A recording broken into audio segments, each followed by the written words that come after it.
Hi, I'm Megan Price, and welcome to the NBA Carousel, a Sideline Sports Network production, proudly sponsored by Score, No Score app, available for download in Apple and Google Play Store.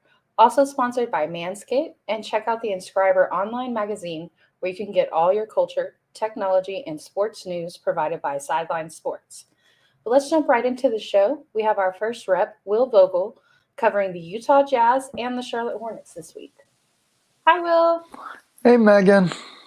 How are you? A little bit deprived of sleep. I was watching March Madness late last night. Oh man, that's gonna be the story of our life for like the next 3 weeks. Literally, that game didn't end till 1 a.m. and I have to get up at 6:50 for work, and it was just tough getting up. Which game were you watching? Arizona TCU, Oh right, yeah, that was and that it's was a a crazy West game. Coast game, and but luckily I Right, took a nap and I feel better, and now I'm ready to good, talk NBA. awesome. Okay, so what team do you want to start with, the Jazz or Charlotte? I'll start with the Jazz. Okay, talk to me about what's going on with Utah. Well, the first game of last week, we lost to the Bucks, but we lost by 6. Our field goal percentage, I wouldn't say it's awful. It wasn't great. It was 39.8%. Our 3-point field goal percentage was 35.4, which is not great when you have like Bogdanovich, Mitchell, Conley, Right. Clarkson. But it's crazy. We lost only by 6, and the Bucks had a tad bit free throw percentage better than us. But I looked at the stats; it was even all the way through. Awesome. Well, and that's by 6, like you said. That's not much of a difference No, there in and points wise. Gobert played well. He had a double double. Conley and Mitchell both had 29 points, and Royce O'Neal had 12 points. So it was a good a game, and it's hard. You're playing against a really good Bucks team with Giannis, Middleton, Holiday, Ibaka. Like they're one of the best teams in the East against one of the best teams in the West. I expected it to be a good game, and it was. Right. Right. And we actually saw the return of Brooke Lopez as well. So I'm not going to go into that too much because I know Cool's going to talk about it, but glad to see him back. I know we weren't sure if we were going to see him this season at all. So glad to see him back.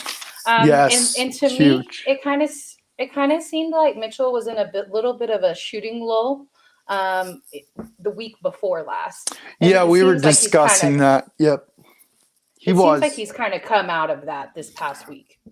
Oh yeah, oh yeah. And Awesome. And so then the next game that you guys played was Wednesday, the Jazz versus the Bulls, a really strong team in Chicago, and you guys came out victorious. Let's talk about that game. yeah, Mitchell got over his shooting woes. Mitchell had 37 points. He made 9 3-pointers, which is huge, huge Wow. help. Gobert had another double double. Conley had 14 points. Nikhil Alexander Walker actually started in place of I don't know who, but I guess they gave him the start. He had 16. No, I'm sorry, my bad. Alexander Walker had 16 points off the bench. Clarkson also had Oh, okay. 26 points off the bench. They And actually started somebody that was with San Antonio for a little while, not long, Ernan Gomez, and he seems like he's a really nice fit with Utah. he is a really good fit. Awesome. All right. So then the next game that you guys played was Friday against the Clippers. And what a blowout. Yeah. Yeah, we blew out the Clippers. Yeah, it was a big, big win. I read that I looked at I always look at the box score. All Clippers players who were in the starting five were held to single digit points. Oh my gosh, yeah. And we saw that the deficit was 121 to 92, so almost 30 points. Just a huge night for you guys. And then you Gobert, followed up. Oh, go yes, ahead. Gobert had a double double. Alexander Walker had 13 points. Jared Butler had 21 points. Clarkson had 20 points. Paschal had 17 points. And Mitchell was actually out with a little bit of a calf injury. But still a win, a good big win. Absolutely. And then you guys ended up finishing your week yesterday against the Knicks. Let's talk about that game. Yeah, actually, Bogdanovich was out for the Clippers game, and he was also out for this game. I think he was dealing with a little bit of a calf injury. I don't know what's going on with him. But Mitchell had 38 points. He was 7 for 12 from 3. Gobert and O'Neal had 14 points. Rudy Gay had 13 points off the bench. Clarkson had 23 points off the bench. Yeah, Mitchell had a crazy good week. Good week. And like we've discussed before, Clarkson's killing it off the bench. Like, it's going to be between him, Kelly Oubre Jr., and Tyler Hero for the sixth man of the year. And, like, as much as I would love a Hornet to win it because I'm a Hornets fan, Tyler Hero is just doing crazy things in his third year. And they're all going to have great consideration. It's going to be a great race for the sixth man of the year. Absolutely is a really exciting race for that award. Currently, you guys are playing the Nets, and it is 31-29. You guys are up by 2 points with 10 minutes left in the second. I'm looking at right here. Clarkson has 10 points already.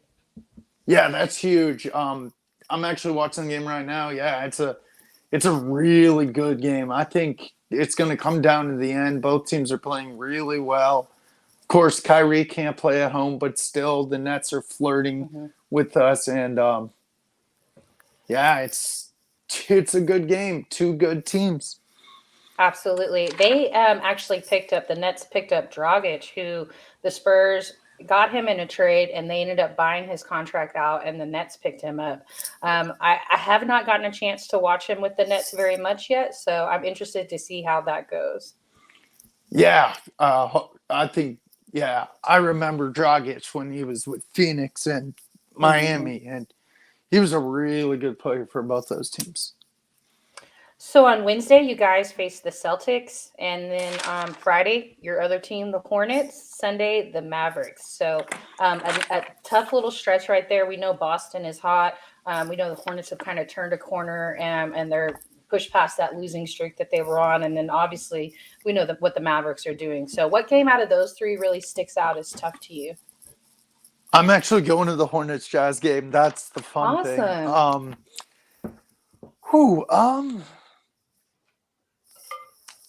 I would say Mavericks because it's just the seeding between them is so close.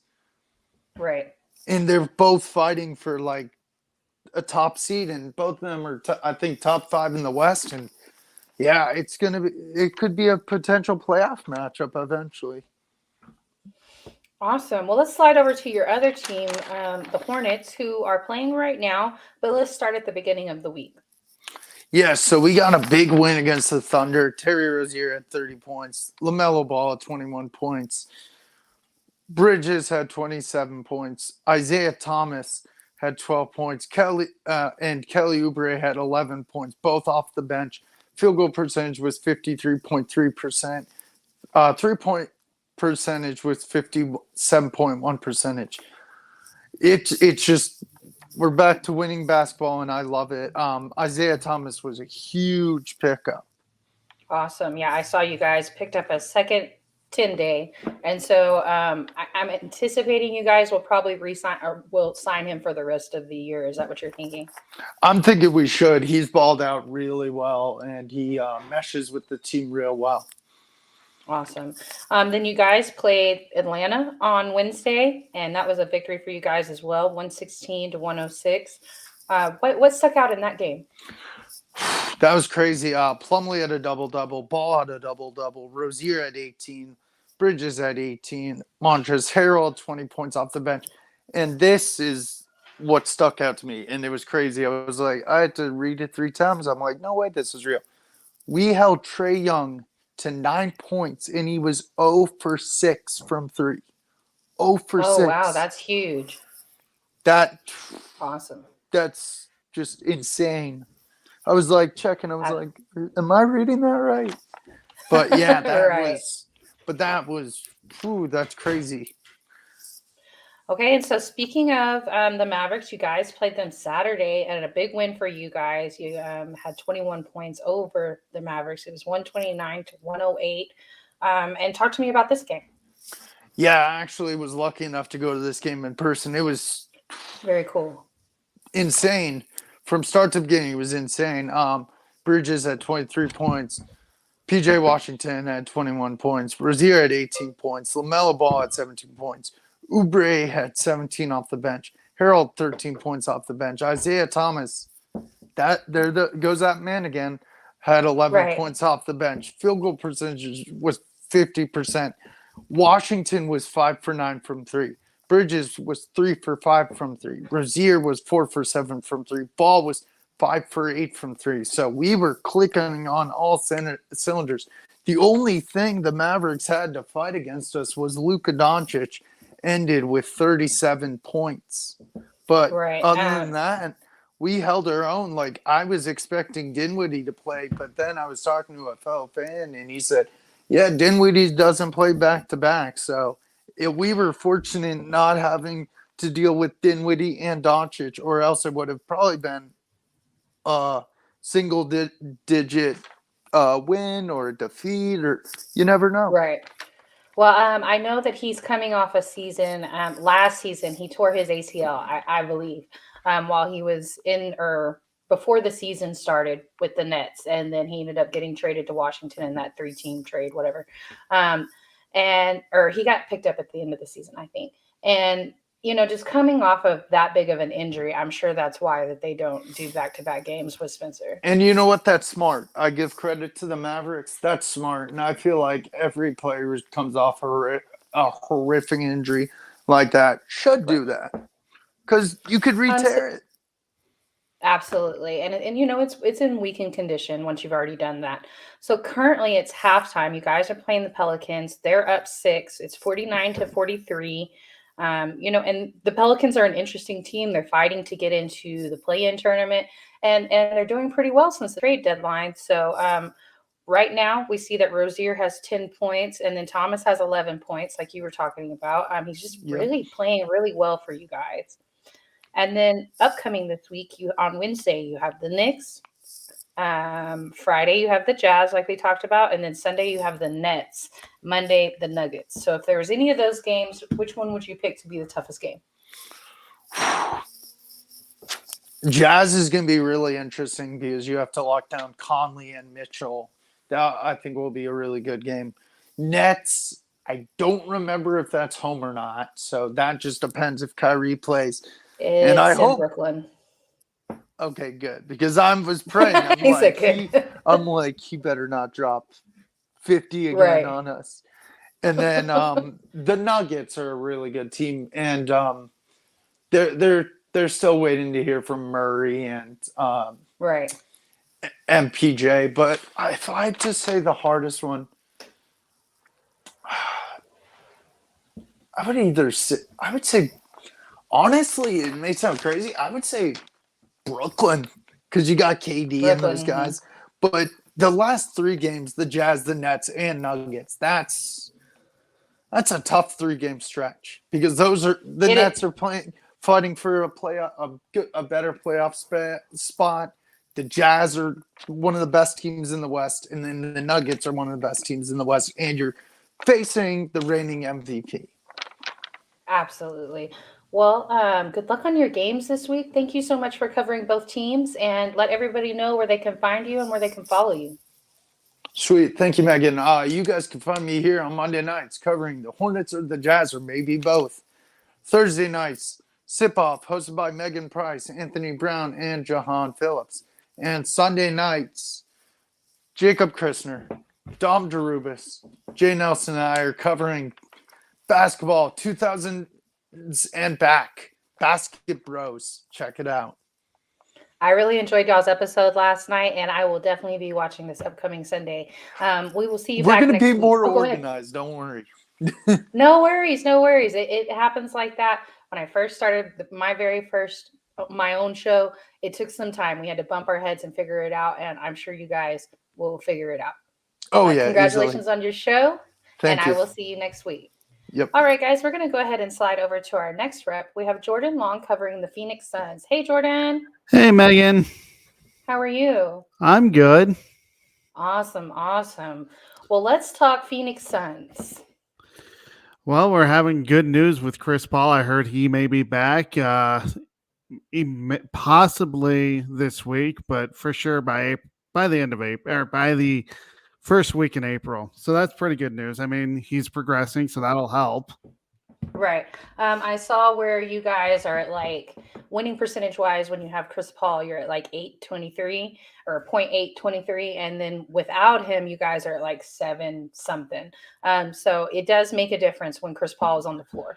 Well, it definitely does. I mean, he is the facilitator out there. He's the point guard telling Right. everyone to go to where to go and set up the play. So it's definitely going to help, especially down the stretch. I mean, we're probably going to be the 1 seed, but going into the playoffs, you do need a healthy Chris Paul, especially when games get tight and physical. Right. And I think this gives you guys enough time for him to get into the swing of things. So whenever you do, not that I feel like you guys should be particularly worried about the first round, but he can look his best and feel his best going into the playoffs. So, you guys have quite enough time for him to get into the groove of things. I think Saturday it marked 15 games left. So currently probably like 14 to 13 games left, depending on your schedule. I think it's definitely the best case scenario. It'll help him get used to the game again. I know it's Chris Paul, though. He doesn't need to get used to the game, but he hasn't played for a couple of weeks. Just Right. get him back into physical shape, getting used to the way that the NBA runs. But it's definitely a good thing that he's coming back now rather than, let's say, in the first round of the playoffs. Absolutely. So you guys, to start your week off, you guys played the Pelicans, and it was quite a bit of a blowout. Let's talk about this game. Really what it came down to, if you look at it, it was really the fact that our bench stepped up. We had 43 points from our bench. They had 29, but Booker 27 points, 8 and 18 points, Bridges 20, Crowder 9. But, the Pelicans are a great team. I mean, I know they made a couple of trades to get better, and you can see it with CJ McCollum with 21 points. Herbert Jones had 22, and we actually limited Valanciunas, who had a double-double, 17 points and 12 rebounds. But really, if you look at it, the bench stepped up, and we need that second unit, and it's been showing the last few games. I agree with you. I think the Pelicans are much improved, but they're not going to be on the same tier as you guys. You guys are the best team in basketball. And with Chris Paul coming back, I anticipate y'all's record to pretty much, as far as percentage-wise, probably stay the same. In this game, like you were talking about, Valanciunas managed to get a double-double with 17 and 12. McCollum does what he does. He had 21 points and 9 assists. And then you also had some double digits from Devonta Graham, Murphy, and then Jackson Hayes, UT alum. I got to shout that out because the man got knocked out yesterday. Yeah, but the thing is like I said, it was their starters are pretty good, but it was our bench points that made the difference. They didn't have a lot of contributing from their bench, so that was pretty much the main difference. Absolutely. All right, sliding over to the next game. You guys played the Rockets. It was 129 to 112. Talk to me about what stood out in that game. So we controlled the paint, 64 points to 4. And honestly, our fast break got going. We had 28 fast break points to their 10. Devin Booker is doing what he's doing, 36 points. Bridges, 26. Ayton with a double-double, 23 points and 11 rebounds. And actually, I was kind of surprised that Torrey Craig was inserted in the starting lineup, but he had 21 points. So, again, Awesome. Balanced attack, really. Right. And I know you guys picked him up at the trade deadline, I believe. And not that you guys needed much depth, but he already knows your system. He's already played for you guys before. So this wasn't much of a new situation for him. No. So good for him to be able to come back and be able to just fit right back in. The next game that you guys played was against the Bulls, another blowout, 129 to 102. What happened in this game? Basically, it was, again, our starters got it going. Booker with 28 points, Ayton with a double-double, 20 points and 12 rebounds. Cameron Payne inserted 15 points. Torrey Craig, 14. And I think he's doing an excellent job, like we just talked about, being in the starting lineup. Bridges, 11 points. And if you look at them, we didn't let their stars get going. DeRozan led their team with 19 points. Vucevic, which is a great center, he only had 16, and Zach LaVine had 12. So really, we didn't let their starters get going. That was the main difference. Absolutely. And then to finish your guys' week out, this is where it got kind of interesting. You had an overtime win over the Kings in Sacramento, 127 to 124. Talk to me about this game. It honestly looked like this game was over in the third quarter. We were down 10 early. We just kept fighting, and we took them into overtime. And basically, if you look at it, we outscored the Kings 17 to 14 in overtime. Booker, again, another big night, 31 points. Bridges, 27. And then DeAndre Ayton, double-double, 12 points and 12 boards. But we are tinkering with the lineup a little bit because Shamet actually played pretty well coming off the bench with 21 points. But if you look at it, we didn't let the Kings go off. I mean, Harrison Barnes, 21 points. And our bench, again, came up big, 50 points, and we limited them to 36. Basically, what kept the Kings in the game, though, if you look at it, was the free throws. They made 30 to our 23. Right. And then I think that this was probably a career night on the other side of things for the Kings. Devion Mitchell from Baylor, we saw him, who was super exciting in the tournament last year. And I kind of forgot he was on the Kings, to be honest. So I imagine this is probably a career night for him, 28 points, 9 assists. So congratulations to them for that. But congrats to you guys on the win. All right, let's talk about what we have coming up this week. You guys play the Timberwolves on Wednesday. You play the Nuggets on Thursday. And then on Sunday, you round out your week with the Sixers. What game sticks out to you? Really, if you look at it, it's the Nuggets because it's a back-to-back. Granted, I know I talk about the Nuggets on the show as well, but I mean, the Nuggets are there right now. They're technically they're tied for the 6th seed. They're in the 7th seed, so they're trying to avoid the play-in tournament. In fact, we're playing Minnesota, who's also right now the 6th seed, and they're trying to avoid the play-in tournament. But if you look at the Nuggets, it's a back-to-back. It's hard to go from Minnesota to Denver, and plus Denver, they have Nikola Jokic, they have Will Barton, and if you can stop Nikola Jokic, that will really limit how the Nuggets run. They'll pass it to Will Barton, who will shoot up a three, and sometimes he makes it, sometimes he doesn't.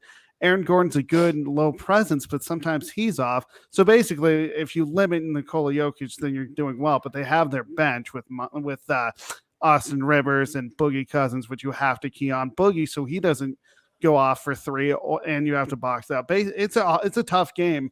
And then if you look at the 76ers, I'm going to say that's also one of the harder games.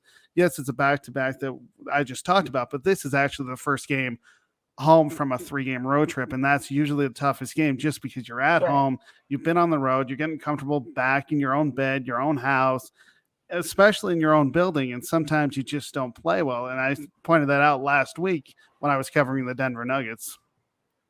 Absolutely. Well, thank you so much, Jordan. Let everybody know where they can find you, where they can follow you, and good luck on your games next week. Thank you, Megan. You can find me here on the NBA Carousel covering the Suns and or the Denver Nuggets. You can follow me on Twitter at SportsScoop1 and read my blog that I write Mondays through Thursdays with podcasts on Fridays at sports-scoop.com. Thank you so much, Jordan. We'll see you next week. All right, guys, we're going to go ahead and slide over to our next rep. We have Jay Nelson covering the Houston Rockets. Hey, Jay. Yo, what's going on? What's going on? How's your week going? We're going pretty good. We got some pretty rainy and pretty weather down here, and yeah, it's just been kind of nasty outside all day. Yes, it's actually snowing right now. Can you believe that? I can. My weather here has more personalities than that movie Split. Yeah, Texas weather's definitely bipolar. We've never been here. Absolutely. Well, let's talk about the Rockets a little bit. What's going on with you guys? Well, we just came off for 2 losses. We felt we could pull that one off. We lost by 3. Chris Wood for 13. He had a very impressive game. Green had 20. And Green had 15 off the bench. I really felt like, they played well enough to win, Mm-hmm. But then you got Brogdon, who put up 25. And then, I can't pronounce his name, Batadze. I have a hard trouble saying his name in the first place. but he had 23 and 9. Indiana played a very good game. They feel like they played down to us, but that's kind of how the Rockets have been all year.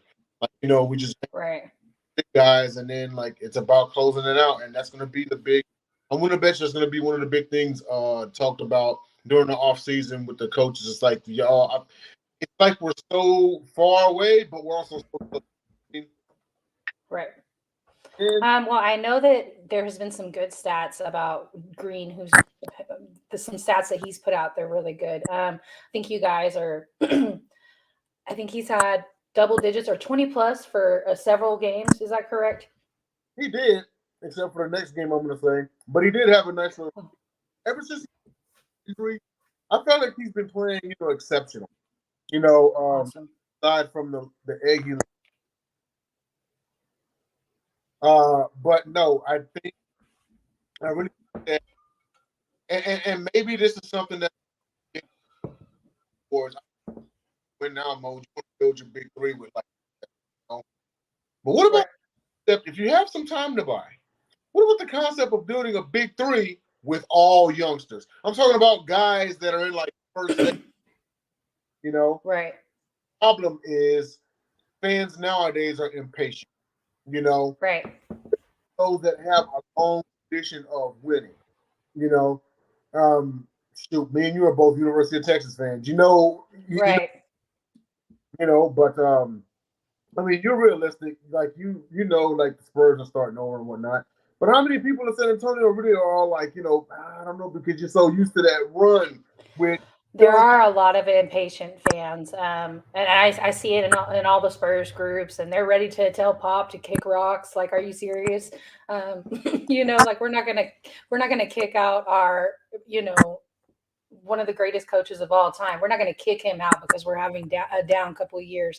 And when you have a run like what San Antonio had of 23 years consecutively going to the playoffs, you're going to have some downtime. And I think Houston had a nice little run when they had Harden, and now they just kind of hit some downtime, Yeah, absolutely. I mean, I just really felt like even with Harden there, there was hella missed opportunities, and we touched on it last night on Pros. I said it then and I'll say it now. Kevin McHale would have the finals. We know what right. we know what he is, Mm-hmm. But anyhow, we also had a game against Memphis. They got us back 122-98. Slow game for everyone. Green only had 8. Wood was held in check. He had 12 and 7. Schroeder did have 17 off the bench. I am actually very proud of the bench, for coming alive, and that's really, really, really going to be an asset to us down the road. But on the Memphis side, play, but double figure. Bain had 4 and 5. Brooks had 20. So, Memphis is the game that they obviously needed. And for the Rockets, another that was, it's like either we show up for 3 quarters and then flame out, or we somehow win the game, But this slow game from the Rockets, there hasn't been terribly, amount of those that year. Right. But that night we just didn't. It just wasn't our night. So it happens. We got blown out last week by the Pelicans, or earlier this weekend, and Pop got ejected in the first quarter. Like, that is just set the tone for the game, and it happens. Currently, you guys are playing the Wizards, and there is, let me see, a minute and a half left in the first. It's 30-19 with the Wizards up, and then you guys play the Mavericks come Wednesday, and then the Trailblazers Friday. Or a back-to-back with the Trailblazers. Both of those games in Portland, Saturday also. And then we got our last Spurs matchup versus the Rockets on Monday. that is at San Antonio, correct? You said what? That's at San Antonio, correct? No, it's in Houston. Yeah, Houston. Okay. The Washington game, could go either way. They're 2 young teams. And everything. Washington's up 11 right now. Of course, we know anything can happen. We got to get our bench alive, and we got to get our stars. Absolutely, I think that we could be able to pull it off if we we played 4 quarters. Versus Dallas, I expect right now this I'm sorry, you were breaking up a little bit. What did you say? Dallas is I'm sorry, Jay. It's breaking up pretty bad. The game is in Dallas, if that's what you're asking. oh no, that's what Dallas was. Are they 4th or 5th? Dallas is 5th. They're 43-28, and so they're 2 games behind the Jazz. Yeah, they most definitely still have something to play for. I think if they move up, I don't see them moving any further they play for. But I the Portland one, they got, you know, they both. But I expect at least to get 1 game there in Portland. I agree. They're another team that's going through growing pains, and they've got some young stars on their team that show some promise, similar to Houston. But I think y'all can get 1 in Portland there. I personally think that Steven Silas is probably a better coach than Phillips at the moment. Not saying that Phillips won't amount to more, but at the moment, I think Steven Silas is just a little bit better. He was under someone else that was a little bit better, but best of luck to your games this week, Jay. Let everybody know where they can find you and they can follow you, and we will see you back next week. all right, NBA Carousel on Monday with Mega Price. Thursday night football with my Mega Price, John Phillips and Anthony Brown. Also the Gauntlet, Tyler Ingram, Dominic Rubis, and we also Dallas. So please tune in. We'll be covering him. Basket Bros. That's on Sunday night. Down to Bogo. Shout out to Thank you so much, Jay. We'll see you next week. All right, guys, we're going to go ahead and slide over to our next rep. We have Steve Shawanda covering the Golden State Warriors. Hey, Megan, how you doing? I'm doing really well. How are you? We're doing good. I mean, this is obviously the last from Thursday to we caught the win here. So, yeah, I love it. Yes. Go ahead. Your big Spurs 110-108 victory without Steph Curry. Yeah. Go ahead. Celebrate. Yeah. Hey, when you only have 28 wins, you got to count them and you got to love them. You got to take them how they come. You take them any way you can get them, and injuries happen. Nobody's going to feel sorry for you. You got to play with who you have. And, obviously we got an East Coast trip coming up here starting tomorrow at Orlando. And yeah, nobody's going to feel sorry for you. No, nobody's going to hold back. So yeah, it's an important. No, we're not. 2 we're weeks. We're not going to feel sorry for the Warriors. No, you guys are so stacked. Nobody's going to feel sorry for Golden State. It's gonna be okay. So yeah, hopefully. I mean, Steph thinks that he could be back for the start of the playoffs, and he's gonna get reevaluated in 2 weeks. It's just one of those plays. And it happens, and I know Steve Kerr didn't like it and has had a little words to Marcus Smart, but in watching that video as many times as I did, the funny thing is, as a coach, you always tell your player first to the floor, right? I mean, you see a loose ball, you dive on that loose ball. And and basically Steph Curry bent down to pick it up. Marcus Smart dove for the ball. And that's just what happens. It's part of basketball. Marcus Smart, he has that reputation that he plays really hard. I don't think it was a dirty play by any means. I don't think he was trying to hurt him. It was just one of those plays. Obviously you don't like it because it's, your star player, but as many times as I watched that video, and it's been a few, I mean, the coach in me was like, get on the floor, Steph, you bend down to get the ball, you get slid into. So, again, hopefully he'll be back in 2 weeks, or reevaluate in 2 weeks. He won't be playing in 2 weeks, but there's only 12 games left of the regular season. And they're 2 games. They're in third right now. They're 2 games up of fourth. If the season ended today, they'd play, Minnesota in that 3-6 matchup. But I do think Denver will eventually overtake Minnesota. They're technically tied right now, but Minnesota has the tiebreak as this exact second. But I do think that Denver will be that 6th seed before it's all said and done, which would be a very scary matchup for Golden State in the 3-6 matchup, especially if Steph Curry's not 100%. But let's face it, there's still Klay Thompson. There's still Andrew, Right. still Draymond Green. Jordan Poole's been outstanding.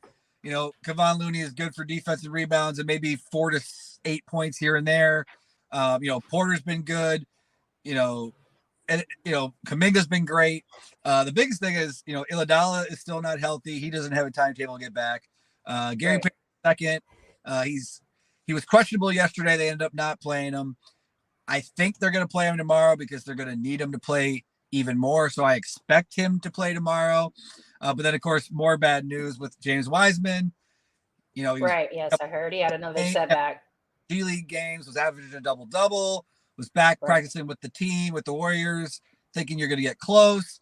Then you get some swelling in your knee. Now he's, timetable moves back again. Personally, I think you got to shut him down for the year. I think so too. He's still very young, obviously. So could he help him a little bit this year? Yes, absolutely.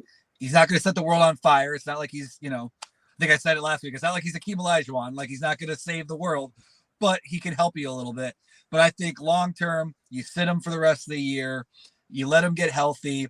Steph, and maybe now they're not the favorites anymore to come out of the West. CP coming back. You got to like the Suns to come out of the West as the favorites again, though it really flip a coin. There's a lot of teams that can make a run. That's what makes it, so great. But unlike March Madness, you don't have to just beat them once. You got to beat them 4 out of 7 times.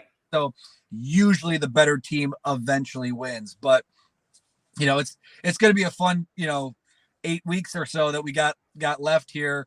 Really about, mid-May, beginning of June, obviously, before we all wrap up. But it's going to be a great time. And hopefully Steph will be back, because that's the one thing. And I heard a reporter ask him that question, because so much of his game is his conditioning, moving without the ball, running off the screens, and ask him if he would be out of shape in 2 weeks or what could he do. And basically say, he's like, well, I can do everything that's not on my feet right now. So, working on the core and doing upper body and trying to get a sweat in.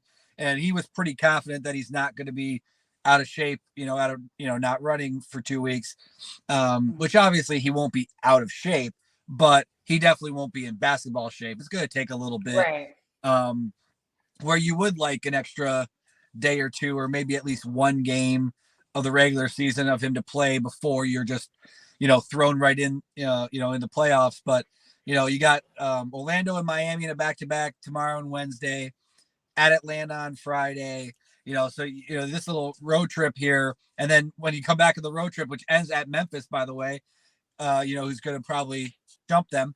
And then right after that, you got the Suns at home. So, like I said, but no one's going to feel sorry for him.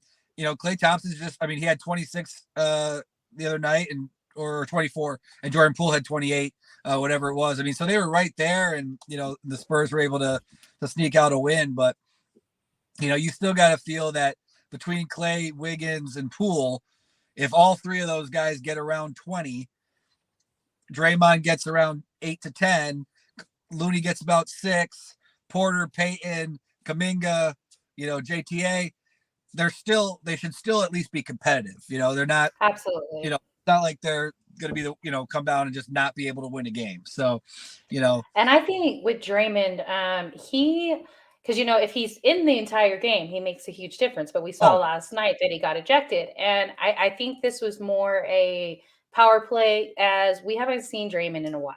We haven't really seen him consistently in a while. And so I think he just kind of had to come in, remind people who he is real quick. Like, yes, sometimes I get ejected. Sometimes I get teed up, that's who Draymond is. And so I think I just took it as in good humor. And it was good drama, in my opinion. Yeah. Oh, well, yeah. Hey, Day is always good for his drama, and that's the thing. You take the good and the bad, but Draymond, he's a player. He's that kind of player. He's been like that for a long time. I've known him since he was a sophomore in high school, and I was coaching against him, which was not fun at all. But you take the good and the bad, and he's one of those players that if he's on your team, you love him. If you go against him, you can't stand him, and right. Yeah. but he knows that, and he knows he's never going to shoot 20 times a game and, try to go for 30. That's not him. It never was, but it's very possible he could get you 20 boards. It's very possible. Absolutely. Absolutely. And I mean, one of my favorite players, probably still my favorite player of all time, Dennis Rodman, can control a game without even shooting. Right. They have 0 points and 25 rebounds, and 3 blocks and 2 steals. That's a Spurs statistic of when he was on our team, actually. So I just got to shout that out real quick. And I still need that Rodman Spurs jersey. I have a Pistons. Oh, I would love one. I have a Southeast Oklahoma State, his college jersey. I do need still a Spurs Rodman jersey. One of these days I will get it and I will wear it out here just for you. Because I know when you were wearing that Spurs 10, it was that DeMar DeRozan guy, whoever he is. Right, yeah. You know what? I got to show my support for DeMar. He didn't leave us like Kawhi, and so I just really I'm respectful of DeMar. I felt like he played his best that he could while he was with us. He gave it his all and then moved on from us. So I can't do anything but wish him the best. And but definitely the number 10 I want to wear is definitely Rodman. And you feel bad for DeMar too, because he did all that work in Toronto with not a lot of help and made them relevant, and then he leaves and they win a championship, right? And and then, like I said, then he gives you all you can in San Antonio, and that's why. And I live in Michigan. I'm a huge Pistons fan, so I don't like the Bulls being good, but I am secretly happy for him that they're here. Because he is a very underrated player, and absolutely, it seems like with talking heads and 24-hour news and sports and social media, I don't think anybody is where they're supposed to be. I think everybody's either overrated or underrated at this point. Right? Yeah, everything's broken down so much instead of just enjoying what you're watching. But so he's a player that obviously he's a tremendous player, but. Only one person can win the MVP a year, and only one team can win a championship a year. And that's why it's so fun, is because I, heard you talking with Jay earlier, fans are so impatient and we want it now, but every team wants to win a championship. Every coach is paid, right. PM is paid, every player is paid. So they're all trying to do the same thing, so that's why when you have those special years, you really do enjoy it. I mean, I'm still excited and happy every time I think about the 2004 Pistons, and that was right, absolutely. Years ago. But like that still makes me happy, that 04 Pistons team. So you never take away winning a championship. It's extremely hard to do. Besides being really good, you also need a lot of luck, which we saw with I know Anthony Davis said, "Oh, the Suns wouldn't have beaten us if I didn't get hurt last year."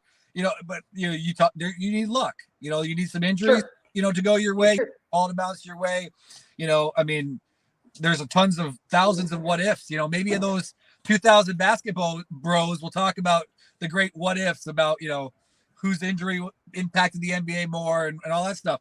It's fun to talk about. It's fun to debate, and I'm gonna live. I was a little sad about Steph's injury, but I'm gonna be okay.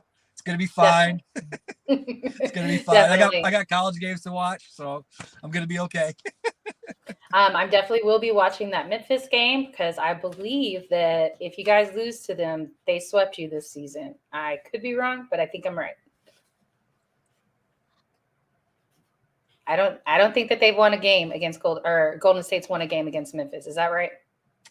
Yeah, Memphis has had their number to say, and okay. It's been a big game for them.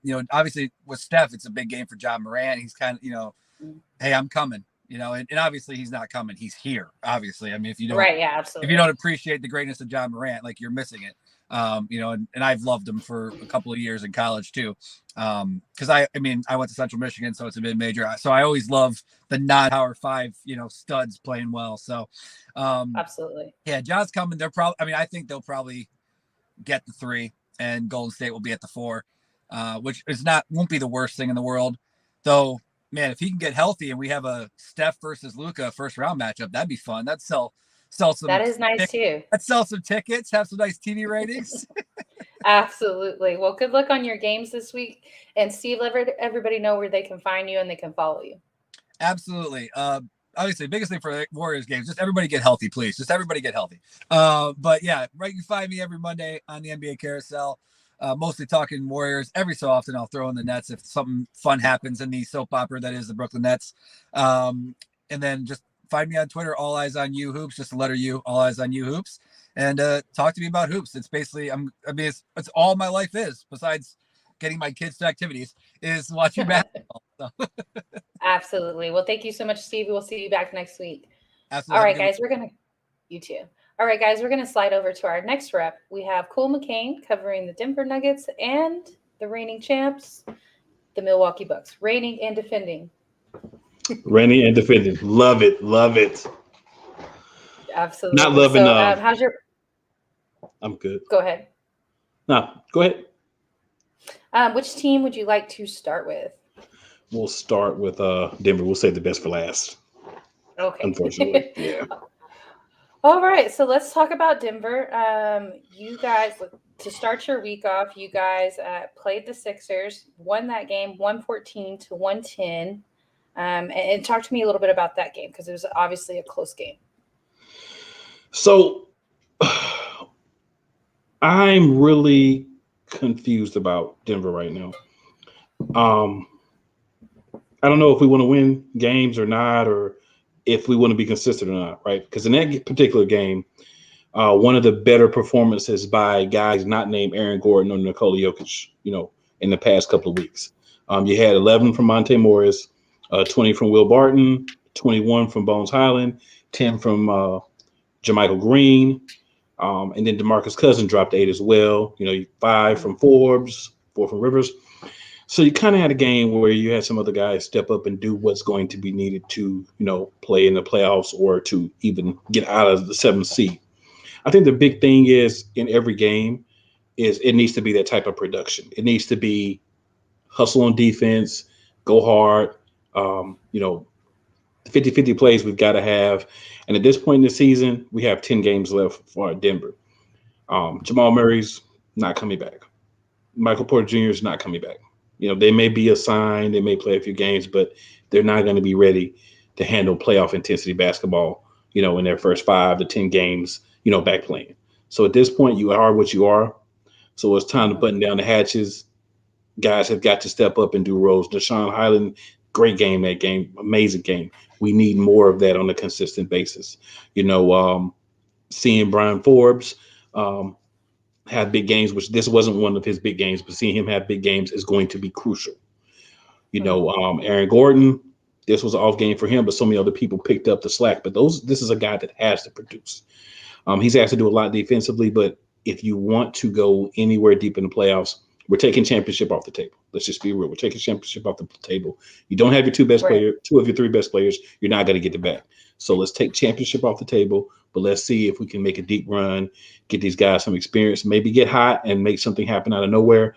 But you've just got to be consistent. You don't want to be in the 7th or 8th spot. You don't want your first playoff series to come down to you winning 1 game the way that we play from time to time. So It's just time to step up. We need to go at least worst case 7-3 in this last 10 games. That's the only way we really have a shot. Okay. And now this was the game that we saw the double tech. Is that correct? We had James Harden and Boogie. I saw that exchange. I love Boogie. Boogie's gonna boogie. Yeah, he's not a fan of James Harden. Several people aren't, of course, but he's definitely not a fan of James Harden. And I mean, when you have 2 guys that really don't like each other on the court together, you're going to have these type of things happen. But see, what I love about Boogie is the same thing that a lot of those guys that just have a little bit of an edge. They make the team a little bit tougher, right? They just make you feel like a little bit, a little bit more aggressive, a little bit more like, yeah, we're going to do what Boogie doing. So I love having him there. He does have big games from time to time, and they're normally times when they're needed. So Boogie's been working out great in Denver. Absolutely. Now, your next game, you guys played the Wizards. It was a pretty big deficit there. You guys came out victorious, 127-109. And then you had a really exciting game, overtime game with the Cavaliers. You did come up short, but it was 116-119. Talk to me about what happened in that game.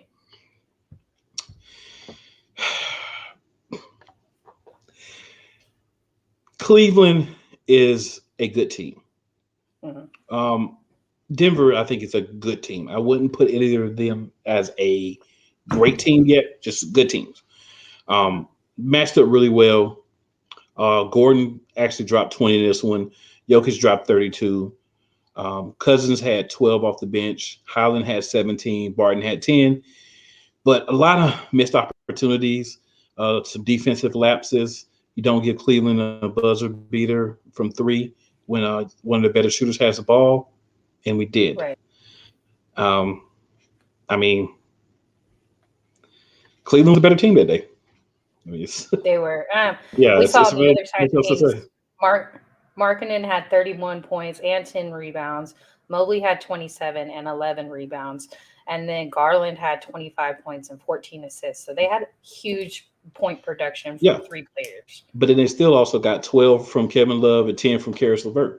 So you still had other guys pouring into double digits. And sometimes, especially in these close games, that's going to be a difference. You get some of those other guys just to give you a little bit more. And they literally were able to do that.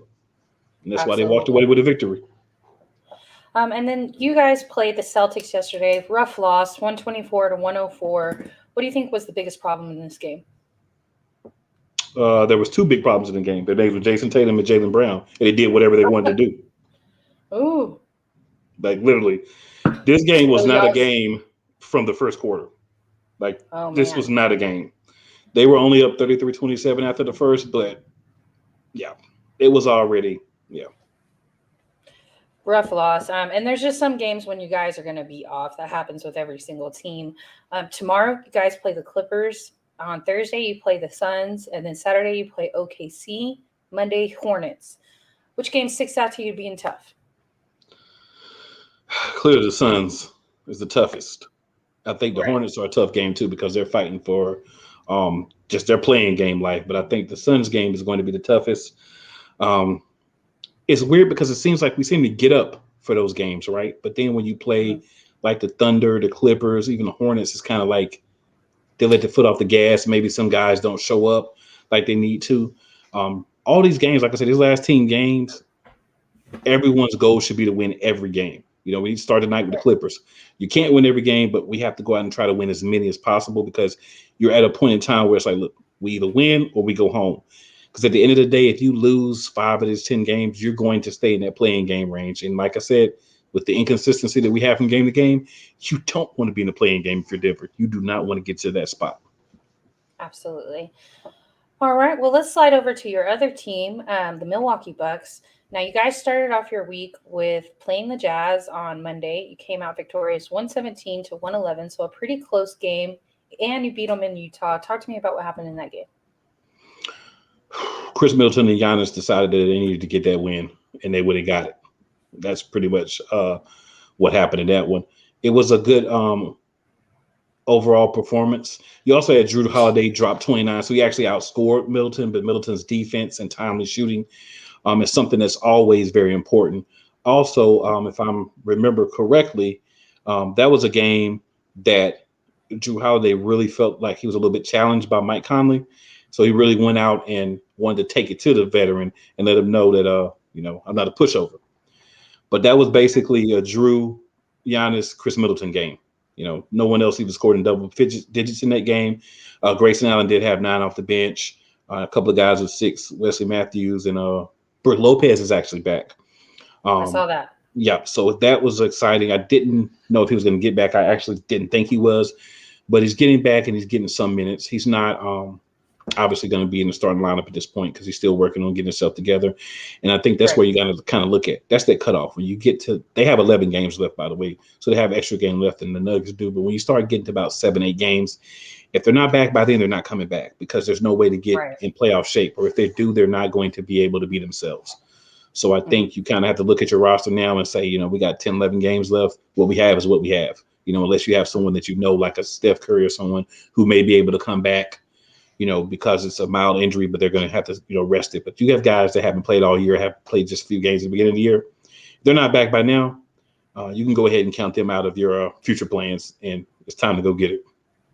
Absolutely agree. He got 15 minutes of play time, so just glad to see him out on the court and as healthy as he can be at the moment.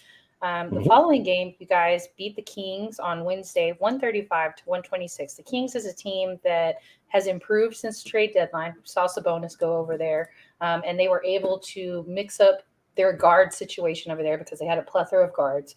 And so they moved some guards, and then, they picked up Sabonis. So, I think they're a team that is coming together.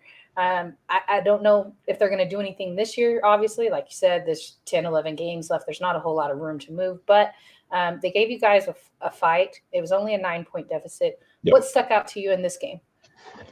What stuck out to me was DiVincenzo had a great game against us. He dropped 19. So I think it's kind of like the revenge game for him. Like, oh, you guys got rid of me, so I'm going to show you what I could do. They had Sabonis had 22. De'Aaron Fox had 21. Trey Lyles had 12. Barnes had 10. So you had quite a few guys in double digits. So you had a very balanced scoring attack from them. And like you said, I think by kind of streamlining things as far as how many guards you have on the team, it actually made them better. Because now they don't have as much of a, like, okay, I got to get this guy minutes. I got to get this guy minutes. I got to get this guy minutes. The roles are more defined on the team. So I think they're going to be a dangerous team, I believe, by next year. Depending on how those last, 9, 10 seed does this year, they could slide into one of those spots as well because they are playing good basketball right now. Okay. All right. And then you guys finished out your week on Saturday. You played the Timberwolves. Timberwolves actually stole this one. It was in Minnesota, though, 138 to 119. Talk to me about what happened. No Giannis. Yeah, understandable. Yeah. No Giannis. I mean, when your best player isn't on the floor, I guess you can't expect to win that game. And especially a team that is hot this season. Not saying they're the best team out there or anything like that, but they definitely made massive improvements. Following up, though, this week, you guys have the Bulls tomorrow. You have the Wizards on Thursday, the Grizzlies on Saturday, and that'll finish out your week. So what game sticks out to you the most? The Bulls game. The Bulls are they're only a couple of games back. Even if that, they may not even be a couple of games back of us. They're actually 2 games back of us. So Chicago's still right in the mix. They've had, injuries, kind of have the same thing, guys coming back from injury and attempting to figure out where they fit in on the team now. But, at any night, DeMar DeRozan can do his thing. You've got a lot of guys on that team that can give you points. You've got a couple of guys that can, play solid defense, make things happen on the defensive end, and get a game from you. And there's not a lot of separation of the top, 5 teams in the East. Actually, the top 7 teams in the East are only separated by 7 games. So you even look at the Raptors. The Raptors are only 4 games out of second place right now. So it's very tight. This is a conference where you need to win, and actually the same thing as the Western Conference, to stay in your position. And it's going to be interesting just to see these guys go out and play. And Chicago's got to be in a mode where we need to win games. They have to be there. So it's going to be a dogfight. It's going to be a fun game to watch. I'm excited to see it. And, it's 2 really good teams. And I just hope that Milwaukee comes out on top. Absolutely. Well, good luck on your games this week. Cool. Let everybody know where they can find you and they can follow you. Yep. You can, of course, find me here. You can also find me on the Sip-Off on Thursday nights. The Play Callers on Friday nights, playcallersportstalk.com, and that's at 7 p.m. Shout out to my co-host, Stephen Box. You also can find me on Twitter for this Play Callers. It's going to be a real Play Callers. My personal Twitter is at Cool McCain. And I'll be back next week. And by the way, everyone. all my UNC fan friends. All right. Thank you so much, Cool. We will see you back next week. Absolutely. All right, guys, we're going to go ahead. We're going to go ahead and slide over to our next rep. We have Jacob Kristner covering the Sacramento Kings. What's going on? See, hi, Jacob. I was thinking of stealing one of Cool's ideas, except instead of UNC as in the Sweet 16, I was going to put St. Peter's equals ratings. Right. I mean, they have to have some drama. Oh, absolutely. But I do have a little bit of a report 2 reports, by the way, before we get on. Number 1, Belmont is actually beating Tennessee in the tournament right now, 66-64 with the 25 seconds left. Oh, wow. And they're beating them, so we'll see what happens there. And I am in celebration mode today because I've been following this case for years. but Lorenzen Wright's killer just got 50 years. I saw that. I actually talked to Jay about that a little bit earlier today. After I was already happy enough that the Triple H of wives, horrendous, hideous, hypocrite of a woman, got 30 herself. At least the killer now got it, and he can rest in peace. Yes, absolutely agree. So, just thoughts out to his friends and family. So, definitely agree. Justice was served. Definitely, no question there. All right, so let's talk a little bit about the Kings. You guys, like I was telling Cool, have made some improvements since the trade deadline. We've actually seen some of your rotation issues. Oh, we lost Jacob there for a second. Just talking about the Kings, they've kind of handled some of their rotation issues. They moved some of their guards to Indiana, Buddy Hield and another player. And then, currently this past week, like we talked about, they played the Bucks and they lost to the Bucks 135-126. Earlier that week, though, Monday, they played the Bulls, came out victorious 112-103. Then they played the Celtics this past Friday, and it was a tough loss, 126-97. And then yesterday, they played the Suns. They played the Suns all the way into overtime, 127-104. Kings have made some massive adjustments, adding Sabonis to their lineup, and then just defining the roles between their guards. There we go. We got Jacob back. Hey, Jacob. Oh, sorry. Had a little bit of a glitch, but it came back up. No problem. All right, so let's touch on the Bulls game that you guys had on this past Monday, 112-103. You were able to pull out the win? Well, that was a surprise win, no question about that. But it's like, considering they're 25-48 right now, but they're 25-48, nice surprise win, and the Bulls are kind of scuffling a little bit. But one of the things I'm noticing with all this is the fact that it was a nice defensive game, which is few and far between. It's like basically at this point in time, 120, 130 point games in defense is basically like a D'Antoni deal. You feel like they're going to get him as a coach next year. That's what you feel like when you're watching them. But the thing about it is I'm kind of torn right now with the way that the Kings are playing is in the fact that the Lakers are 10th right now. Right.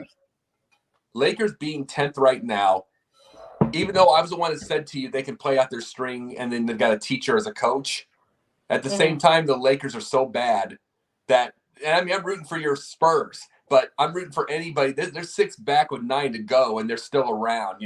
Just try to play a little bit, and you might be able to follow to, especially with the way they're playing, with the Lakers are playing.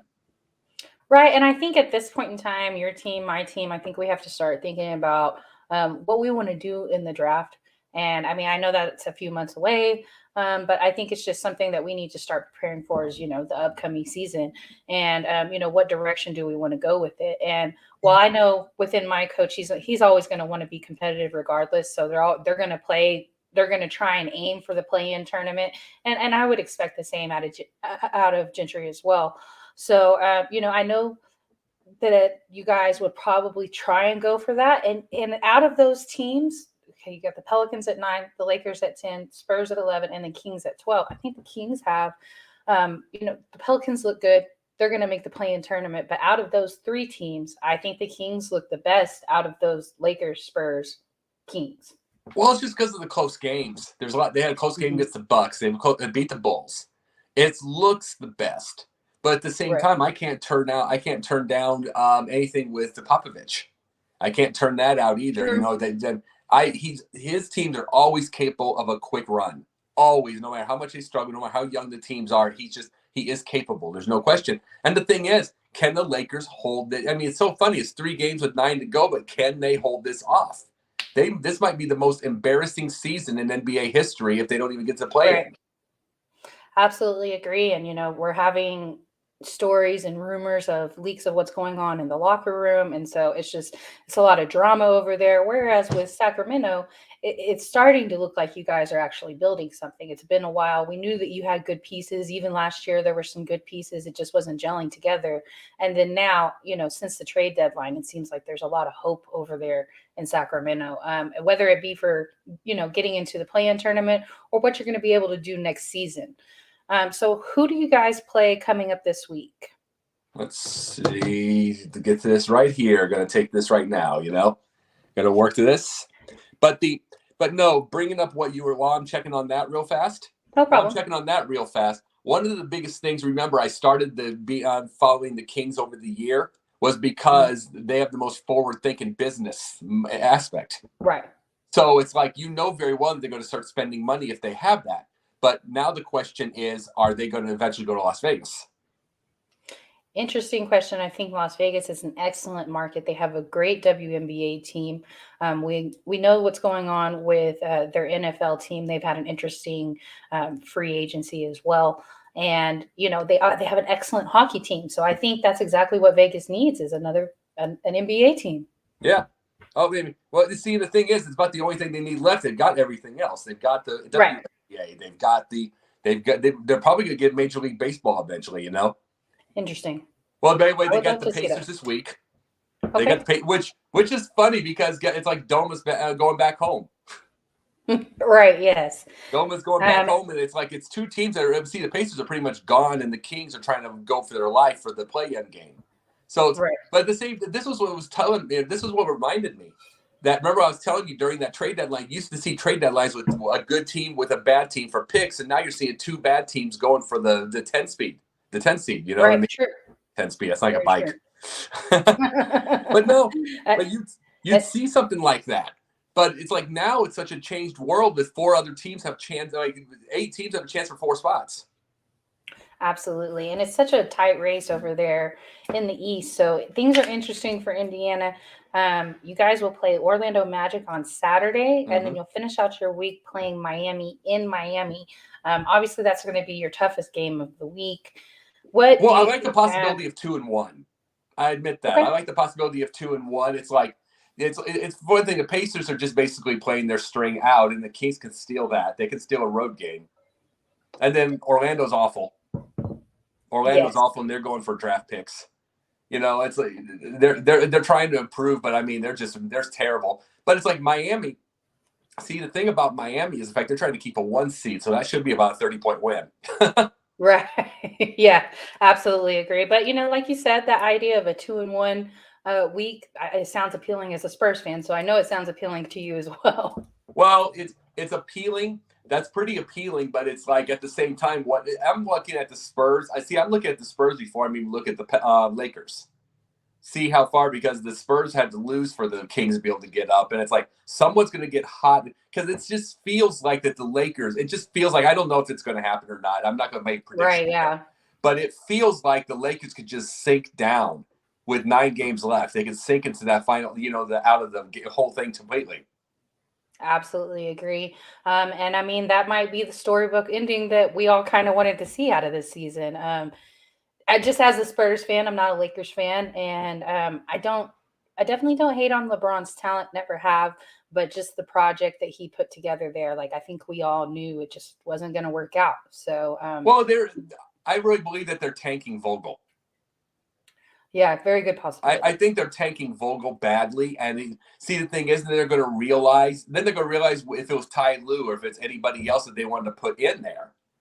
Outside of maybe a Monty Williams, who to me, Monty Williams is awesome. Monty Williams is the Mike Tomlin of NBA. He's awesome. Mm-hmm. He can coach anything. Outside of him, it's like I don't think. See, as long as LeBron wants to play GM, you lose a lot of power. Agree. Absolutely agree. Yeah, and you lose a lot of power. See, LeBron. I'll say this. Let me give this point one more time. There was a little quote that Larry Bird once said that LeBron, he didn't want any of LeBron's teammates because LeBron is what makes them better. See, it's true, and from the back in the day, but it was in a way that there was something that Bird was saying. I think it was a little backhanded thing because he's always been honest. He's always been bold. Right. The one thing he's saying by itself, he's making them better. But see, this isn't a Larry Bird better or a Michael Jordan better by itself. It's like, you're going to get open. He's going to get his stats, and he is a very high IQ player. That's what he is. Mm-hmm. Absolutely. So we're all right, Jacob. Good luck on your games this week, and let everybody know where they can find you and they can follow you. Monday nights here at the Carousel. I am on guest spots lately on the Sports Arena. So awesome. So that's pretty cool right now. I am going to have, within a day or two, I'm going to have a date for the Pundit with Jennifer. She's going to be my new co-host. And on Sunday night, Basket Bros with Will, Dom, and Jay, and me. I always have to put myself last because I guess it's saved the best for last. And one more thing, I'm also on Inscriber Magazine. I'm in the Inscriber Magazine, and I'm also in the Substack and in Ricochet. So got a lot of different things going on. Awesome. Well, thank you so much, Jacob. And I look forward to seeing your show this Sunday. And we will see you back the next time you're available. You betcha. You take care. Absolutely. All right, guys, we're going to go ahead and wrap up the show. Thank you so much for watching. And a quick reminder that the NBA Carousel is a Sideline Sports Network production sponsored by Score, No Score app, Manscaped. And don't forget to check out the Inscriber online magazine where you can get all your culture, technology, and sports news provided by Sideline Sports. Thank y'all.